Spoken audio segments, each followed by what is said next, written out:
chungu sana. Tunakuletea hot cake analyze ya manifesto ya propaganda man. Tunakuletea manifesto yake analyze. Unajua man naitwa propaganda man. Propaganda man ni deputy president of Kenya. Muongo, mtapeli, mdanganyifu, kugeugeu, chameleon. Kisema maneno asubuhi, lunch time imebadilika, jioni ni mambo ingine, usiku amebadilika, amesema mambo ingine. So nakuletea manifesto yake.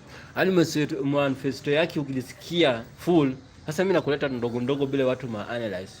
Ukisikia full ni agriculture. Kila mtu ni mkulima. Sisi wote sio wakulima bana.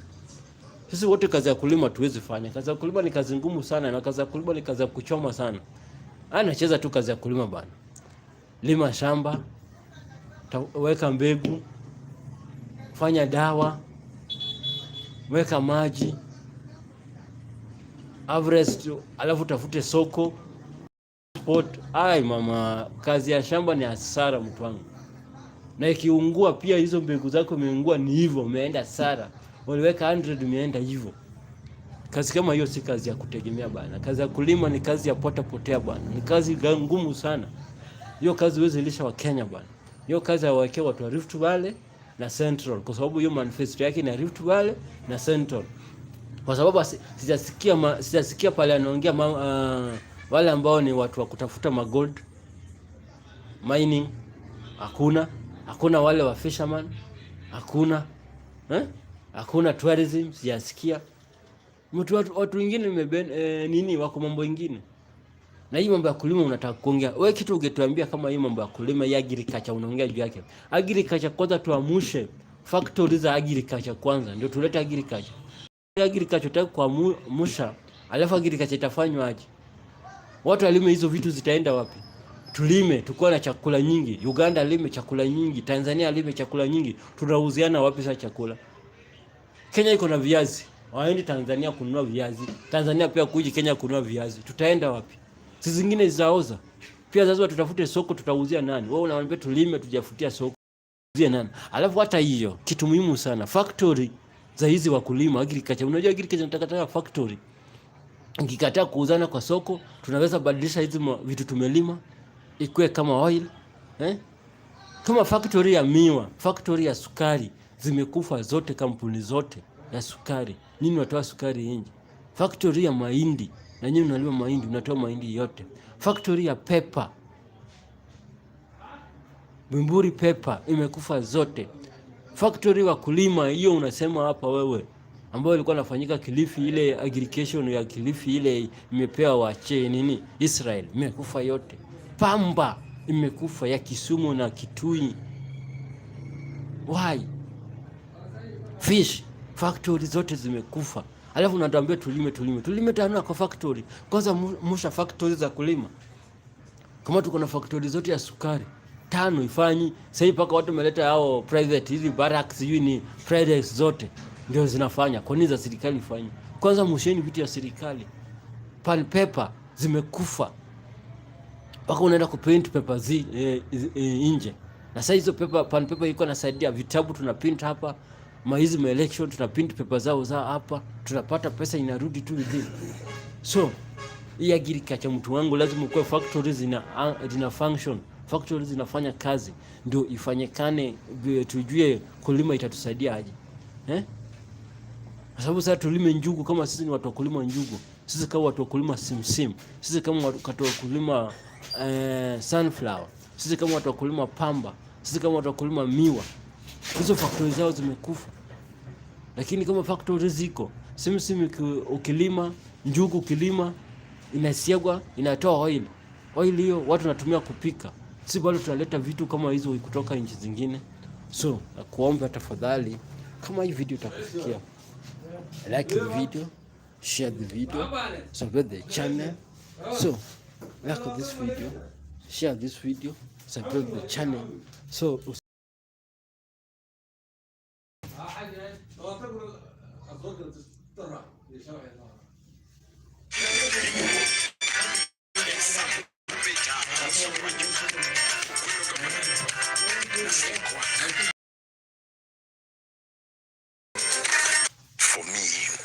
how, when you look at it, it's a continuation of the Jubilee agenda. It is talking about housing, which is part of the Big Four. It's talking about MSMEs, which are being supported by increasing the funds.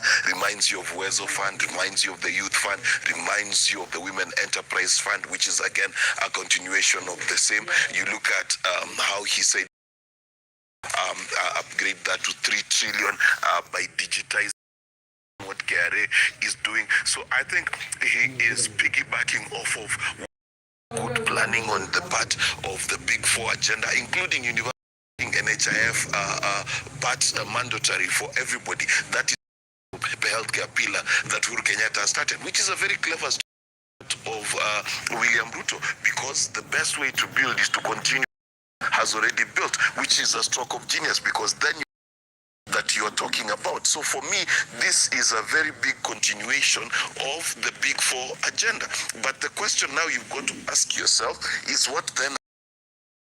Yes, there's a fund called the Hustler Fund, but that fund is by and fund, the same as the Women Enterprise Fund, the same as the Youth Fund. Why? Because it requires you to be in a the same things are right now. The only difference is the amount of money. So those are the things that stood out for me. For me, I think this is Big Four rearranged. Mark is drawing parallels with the Big Four agenda. What was your initial to the DP read out his manifesto? First of all, I'd like to say that this manifesto was drafted as the Big Four agenda was drafted in a boardroom with a few experts who are basically thinking that these are the issues and this is how we're going to solve them. This manifesto culmination of all the economic forums that we've had in the different counties. And so regions, right? Now we know that the issue is the economy. And so the manifesto is actually reacting and responding to the needs of the people. Whether or not it's a continuation of the Big Four agenda, I will say something is we have the same problems, and you can't spin problems, you know? Danston, what? When you look at the document, thank you viewers for live this time. When you look at this thing, one, that's President Uhuru Kenyatta, a personal reaction that I'm out of Jubilee, I'm out of government, then it is a person. Two, when you look at the economic narrative that the hustler movement has really made everybody, you don't see it here. You see it on rallies, but when you look at it critically, you find that it's not there. Three, when you of the funding of this manifesto, you find out that the funding is not provided for. The argument here is that they will reorganize the funds that are already there from where they think there's a wastage of resources that have been put there, bottoms up approach. But the modalities of that seems not to be there. Reorganization can be by reducing lean government. But when you look at this a monster that is going to expand government, there are positions to put independence of the how, whether they are going to create a constitutional allow creation of the Attorney General's as it is now. Legally, it has all the powers that it has. They are also talking about the 3.2 currently available. We're looking at a huge debt overhang. Where is this money going to come from? And I think that is what Kenyans are asking. I want to get your individual thoughts on this. Where will the money to execute or fund these? The question of, one, the foreign debt, the question of the cost of living, the question of how Kenyans are living is an element of where will we get this money so that we close that financial gap. It is not provided for. Neither is it provided in Azimio manifesto, because that is the reality that until we get a way to get local resources to fund our projects, because when Kenya Kwanza is saying they are going to reduce on infrastructure, mega projects, and go to small agriculture and others, what will be the long-term effect? Because unless we continuously put more resources into infrastructure, that is the only element that will produce the cash that we have that will turn later into the pockets. In the Azimio Manifesto, they really that they will inject more money in the question of infrastructure. William Ruto is saying that there is a lot of money that is wasted. He's trying to say that gaps in the anti-corruption crusade, because everybody is identifying that there is money. The leak starts from non-fighting corruption. But when you look at here, the instruments that they have put to make sure that corruption is not there is only reorganization and giving autonomy of institutions that do investigative and decision making of the judiciary. So in my own view, the question of where this money is coming from has also failed. Gloria might be telling us where they will get that money from in simple terms, so that my villager in Nyamira can understand where is this money going to come. I've not seen any instrument in terms of the KRA empowerment. I've not seen any instrument here. They are saying they will either raise taxes. I've not seen any, because everything here, 95% will come from KRA. The question about bilateral agreements and foreign funding has not been addressed, as the question Musali has always been telling us that we have overborrowed. Kenya is being auctioned because we have overborrowed. What are the instruments in this manifesto that clearly tells us that we are now going to stop borrowing? And I think what Dunstan is asking is the how and the mechanics, because yes, you say that we will be funding this project with this much, we will be funding this project with this much, but are you spreading, or is Kenya Kwanza spreading itself too thin as regards the ambitious plans outlined in this manifesto? To expand the tax collection brackets, meaning that we'll have more industries, we'll have more businesses that are actually remitting taxes. On top of that, be honest to Kenyans and stop waxing lyrical about certain issues. Number one, if you're going to fund anything in this country, you're not going to do it without fighting corruption. That is first and foremost. Why do I say so? Because it's the biggest place you can get a big city is where you fight corruption and find those billions of shillings that usually trickle out of our budget. That's the first place. Now, Azimio has a very firm plan on how that is done, both in its manifesto and in the recent interview that both Martha and Raila gave. Now, the question really in the fight against corruption, you've got to ask yourself who are the personalities in play, because if I like football and I tell you I'm going to cut football from my TV watching, I'll be lying to you. Similarly, people who have a penchant for corruption are not going to be able to fight corruption. This is just a fact. In fact, if you look at a deputy president who is publicly saying that the first item on his agenda when he gets into power, if he does get into power, is to make sure that his funds which have been frozen are released so that he can buy a new house.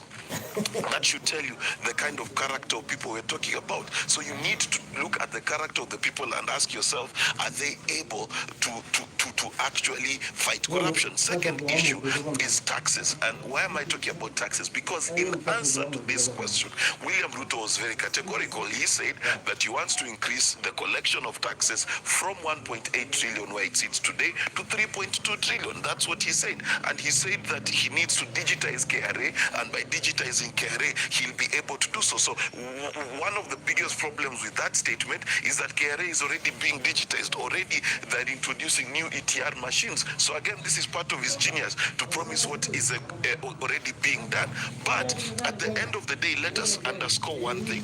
If you're taxing more, then you're paying Kenyans more. And that's where the trade-off is. Are you going to tax more or are you going to borrow more? That is always the question. So here's the direction where he's going. He's saying that he's going to tax more. And that is not true.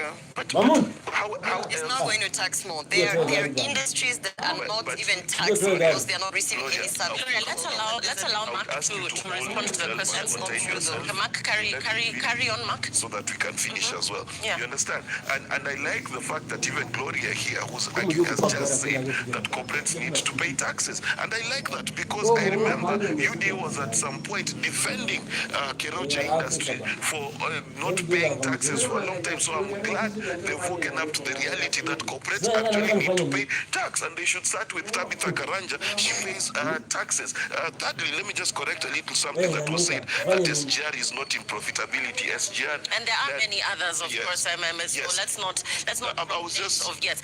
But in terms of this statement, Dunstan, in terms of weaponization, and I'll let you finish. Okay. If the bone of contention truly is corruption, the statement here that was outlined in this manifesto in terms of weaponization and politicization of the war against corruption, and the DP speaking very strongly about the fact that corruption really continues to be the thorn in the flesh of development in this country, whether it is in terms of funding, whether it is in terms of budgets. So Mark here saying that nothing will be achieved as long as corruption is not adequately dealt with. What did you read into this statement when the DP, quote unquote, said weaponization and politicization of the war against corruption remains a thorn in the flesh of where we are headed as this nation? One thing that is very clear from the day William Ruto was given the mandate at Kasarani to carry the flag of UDA, and in his manifesto is the war against investigative agencies. He is very clear that he has used the term they are weaponized. That is the true nature of every investigative agency, because it must have the police coercive powers that they arrest and drag to court. They cannot be anything. And if you are talking of the fight against corruption, it is one, asset recovery, getting people checking their money that they cannot explain what it is, recover it. That is the weapon that William Ruto is talking about. Two, if you are talking about corruption being an issue, it's arresting people and arraigning them to power. There cannot be any way William Ruto will get the fight of corruption without enforcing the force in those organizations. He's trying to tell us that he's going to make them, like universities, to talk to people, like churches, so that they can tell people, please don't engage in corruption. So that tells you clearly they are not determined at all, to push the agenda against corruption. Two, when you look at the question of weaponization of these entities, you get a feeling that my good sister is telling you that we have some companies that don't pay. The first introduction with Lillian, I told you, is that it is a witch hunt against the family of the president, His Excellency the President Uhuru Kenyatta, and a few others who they feel that we need to grab this. Inside these, you which hunt, but one that has not, of course, been verbalized, or one that has not. By body and by conduct and by implication, they are telling you there are people who do, there are companies, specific companies. That's why I said this manifesto is a reaction towards the fallout between Uhuru Kenyatta and William Ruto. Two, when you also see they are talking about they will receive, they'll get money. The only avenue to get money is through corruption. The fight against corruption, because now we can't borrow more. We can't raise the taxes anymore. We can only make sure any coin collected is handled properly. The only way to make that be realized is to put more resources on the instruments called the DCI, the EACC. What about the introduction of foreign elements as well to tackle corruption, which is another thing that came out as the DP was reading out his manifesto? Just the fact that if the current organs and the existing organs that we have in the country are not adequate, that then it would be essential to introduce foreign elements to try and curb the election. I mean, the corruption that we see in the country. There is no way we are now going back to say we are unable to run our country. There is no way. We had a judiciary that was completely foreign. We made it local. We have investigative agencies that were foreign. We made them local. Is William Ruto saying he does not have confidence with the professionals, with the Kenyans to do their job? That is a serious question. They are saying they want to give Kenyans jobs, the hustlers jobs. But they are telling you, for this angle, we are getting foreigners to do this job. This can't be this can't be a manifesto then for Kenyans if we are still thinking of getting personnel to do this job. Number 3, why are we saying organs of government for the fight against corruption are important? Is it because the majority within this group have cases against, the government has cases against them in court? True. Is that a solution so that we have the law that was there formerly where we say the state can come and file an ole prosecute, terminate all these cases? I think what William Ruto is trying to tell Kenyans is that upon them being sworn in, they will stop the prosecution of every corruption case, because to them these cases have been taken to court not because they deserve to be in court, but because they are politically instigated, and that's what they are saying. The arms of government have been weaponized. If we go that line, then we make corruption not a serious offense in this country, then we deal with corruption the way we deal with assault, the way we deal with other matters. And that is why, Gloria, we put you to task. Explain to us, what is it that these arms of government have not done or have done contrary? Because all of them arrest, take you to court. The person who decides whether you are guilty or not guilty is not them. Unless Kenya Kwanza does not understand how justice operates. It is the judiciary that convicts. If we are saying we are stopping from bringing people to the judiciary to decide, then we'll have completely failed on the fight against corruption. And I'll get Gloria's response just before we take a break very quickly. Mark, you seem to feel that this manifesto did not adequately look into corruption, and I think that is the direction you were heading before before Dunstan came in. In terms of looking into corruption and in terms of issues around corruption that you feel have not been adequately dealt with, and therefore that sort of leaving Kenya Kwanza in an awkward position, like you were saying before, what then would be the way forward? And when we peg this on this statement, the weaponization and politicization of the war against corruption, which seemingly implies that the organs we have in place are not working. You know, the Deputy President said yesterday that the police commander is actually His Excellency President Uhuru Kenyatta, which was a very unfortunate statement, because that by of what he just said makes him the Deputy Commissioner of Police, because he is the Deputy President. So making such statements has created a doubt in the institutions that exist, and that really is a dangerous thing, because it is saying that before this moment, every person who's been arrested, whether it is for robbery, for murder, or for whatever, has been arrested because the president willed it, not because the police were doing their jobs. Now, the danger of having such a statement and then encapsulating that in a manifesto is that you then turn your government into a witch hunt government. It is a government that is looking to settle scores. And the problem is it causes jitters, especially now when you take that conversation and put it down into statements that, for example, were shared yesterday, that we are going to favor MSMEs over big business. And that's not really where you want this country to go. This is not a socialist state where the state is going to capture big business and then break it apart to give it to MSMEs. MSMEs do not suffer because big businesses exist. In fact, the question that has been asked over and over again is that, one, do we need more big businesses, more industry, more manufacturing, as opposed to having MSMEs? And I'll tell you why this argument is clear.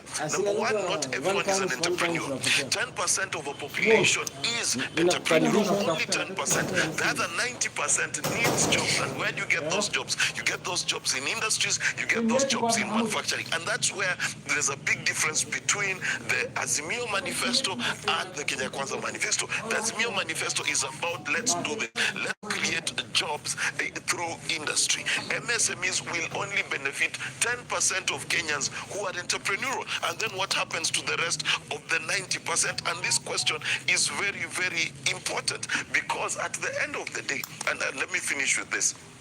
When you talk about the fight against corruption and how it affects Mananchi, if you've been promised 6,000 shillings by Azimio and they're able to deliver it to you in full, then that is corruption being fought, because we know donations have been eaten before. But when you're talking about going the same route where only entrepreneurs will benefit in this hustler fund, you're not really helping people. When you say that there's no return on investment on helping people, there's no return on investment on putting food on the table for the poor and the needy, so they should starve because they have no return on investment. Surely we cannot say that helping poor people who are in need has no return. I think this was also in line with boosting the livelihood of 17 million people who are employed or underemployed. And I think what came out in this manifesto is that we are a consuming nation, but we are not producing. And therefore, Gloria, your response to both gentlemen as they really poke holes into Kenya Kwanza's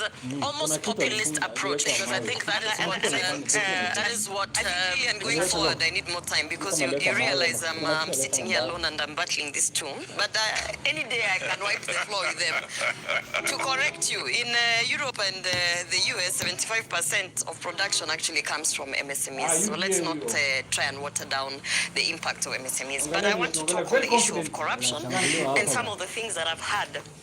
When we are talking about ensuring that all corporate organizations actually pay the taxes they need to pay, we know for a fact, and may I dare say, that there are some institutions and some business transactions that have actually been exempted of taxes.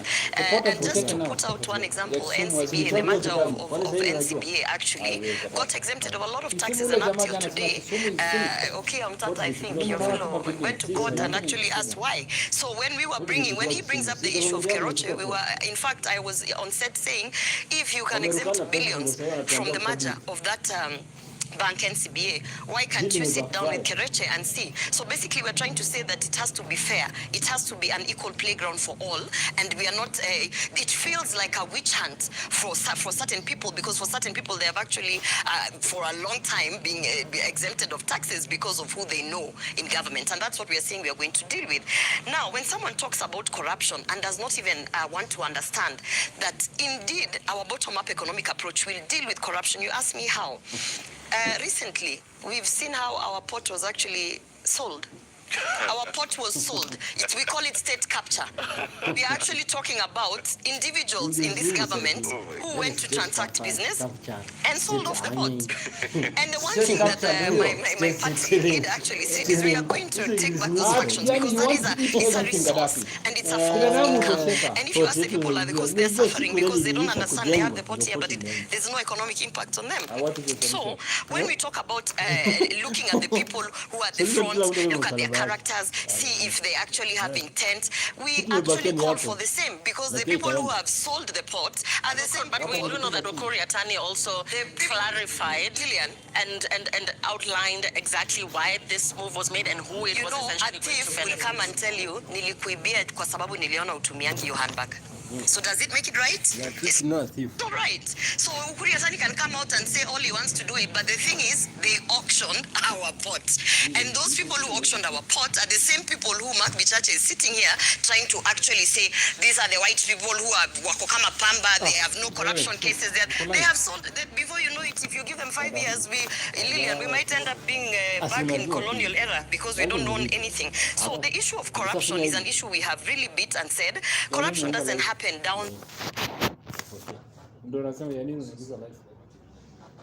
there at the grassroots. Corruption happens in the boardrooms, in the jets, in the high-level places, and who are in those places. We know exactly who are in those places. So our economic approach and how we intend to actually, by the way, I keep on telling people, ours is not a manifesto, it's a plan. And you know, a plan, the difference between a manifesto is this vision that you have, and ours is a plan that even if today I give to Mark Bichache and he goes to State House, he can actually implement it because it has a step-by-step, and including dealing with corruption, with the corruption issues. Dunstan, you talked about the fact that, are you trying to say that we should not take the cases to judiciary? What exactly? No, we understand that all these institutions are actually run with resources. And with we are going, I'll end it there, Gloria, no, when we come back. No, let me just finalize, because I feel like you need to give me this time. Strengthening institutions, which is what William Ruto is saying he's going to do, means also that you give them their fund and it is independent. Because like he said yesterday, there is no way judiciary will be able to actually push through convictions if their budget is actually being controlled by the executive. So at the end of the day, what we are talking about is strengthening the institutions, judiciary, police force, and all the other, actors within that space, so that when someone is brought in, it will not be that I can make a phone call to the president and then the president can say, Kateni hiyo nini, then judiciary comes and says we don't have money for this and that. So you have to strengthen the institutions, which is our plan to do so, and that actually begins with ensuring that their finances and their funding is independent, both in the police service, in the judiciary, and all the actors within that space. Yes. And back into history, when Kenyans were demanding for a new constitution, the DP, the now DP, led the No campaign. And therefore people asking and wondering why this sounds like a contradiction and whether it is actually double speak. We're going to be looking at issues such as sections of the Constitution that have not been implemented. But in terms of not mutilating the Constitution, what exactly should Kenyans read into this? So first of all, the issue of William Ruto having led the No campaign was an issue where if you're presented with a referendum, you analyze what the referendum is about, and it is your constitutional right for you to decide whether you are going to support whatever is being proposed or actually go against it or say no, that you're not supporting that. So there's nothing wrong he did there. Yes, he led the No campaign, but there's this term, and I want Kenyans to understand that there can never be anything called mutilating the Constitution. The Kenyan Constitution has provisions on how it can be amended. That is not what is called mutilation. If it says, amend me this way, it gives, and the Supreme Court has said, that is how it is. And that is why we were saying those structures that somebody was arguing that it has provisions that are totally, you can't amend it. Number two, Kenya Kwanza is saying they will not mutilate the Constitution. If you look at a women's agenda, they are saying, I read exactly the way they have said, 2/3 gender rule in elective and appointative positions in public sector within 12 months. President William Ruto will be sworn on the 10th or 11th of August. In 12 months, that is next year, August. How will he deal with elective positions when people have already been elected for 5 years? Unless he's telling us that he will now amend the Constitution, bring a general election in 2023 to effect this. It is a total lie that you can effect an elective post within the next 12 months. Brilliant. Let me look at it. Two, he's saying, it talks about another issue of appointment of the judges. He will get to know that the appointment of judges is still a question in court at the Court of Appeal. And until that question has been decided, he has no power.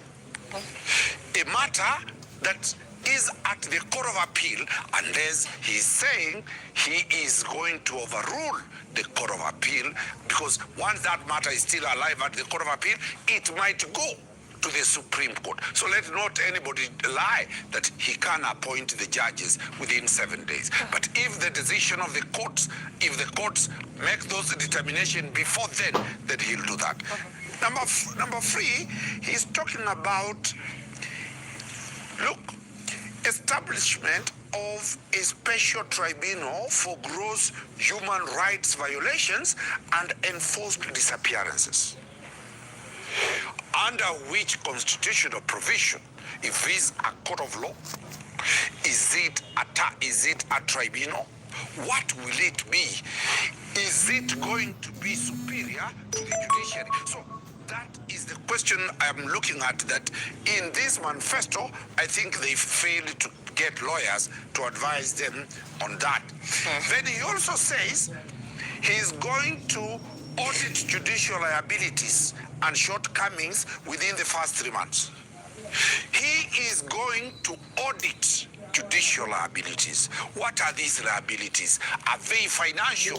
Are they decisions that have been done by the judiciary that now a different independent arm of judiciary is going to be under William Ruto and his team? This will be a serious affront if the independence of the judiciary is being attacked right from the point of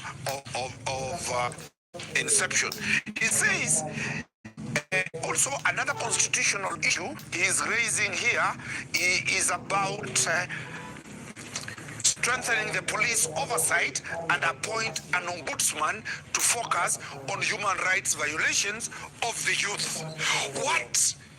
Gloria, tell William Ruto and his team that there exists what is called IPOA. The oversight of the police is under IPOA. We are now creating another oversight on the question of the youth.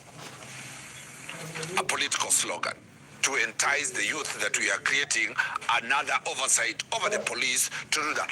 In summary, the question about the fund he's talking about, the equalization fund, he should be alive to the fact that already Parliament has enacted the law.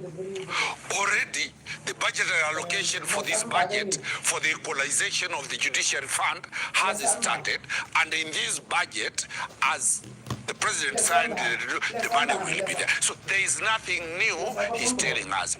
I do understand where they are coming from.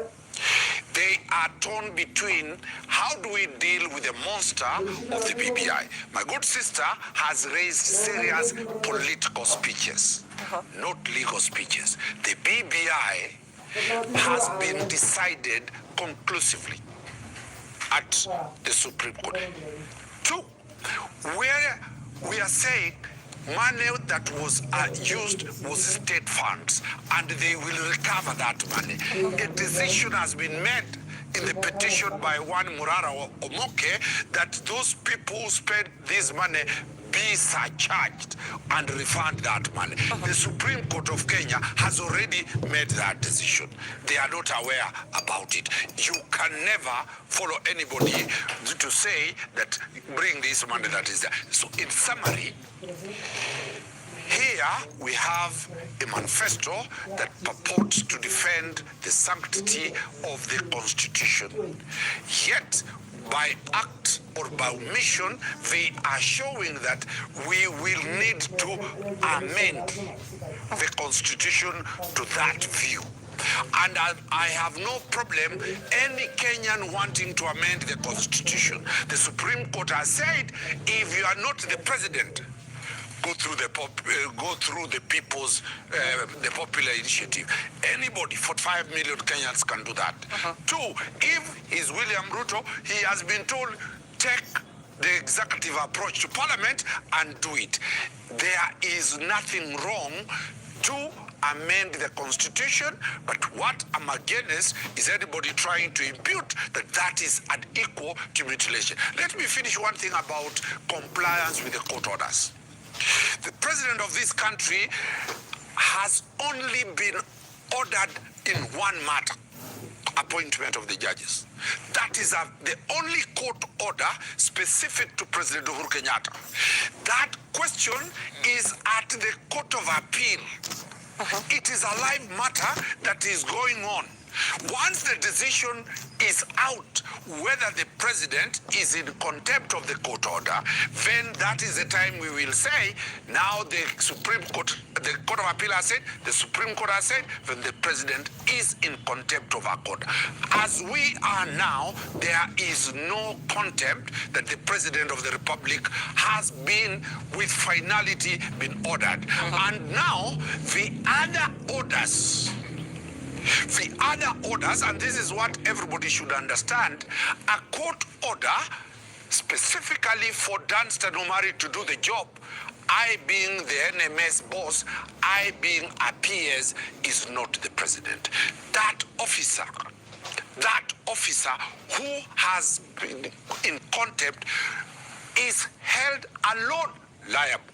So let us not put this mongrel that when a police officer, traffic officer does not do something, you say the president has not done that. Right. We moved away from that corporate type of judgment long time ago. Thanks. Okay, here we go. Isaac Muthusi, you're saying what stands out in Kenya Kwanza Manifesto is how vast, detailed, and Mwananchi inclusive it is. Freedom is coming.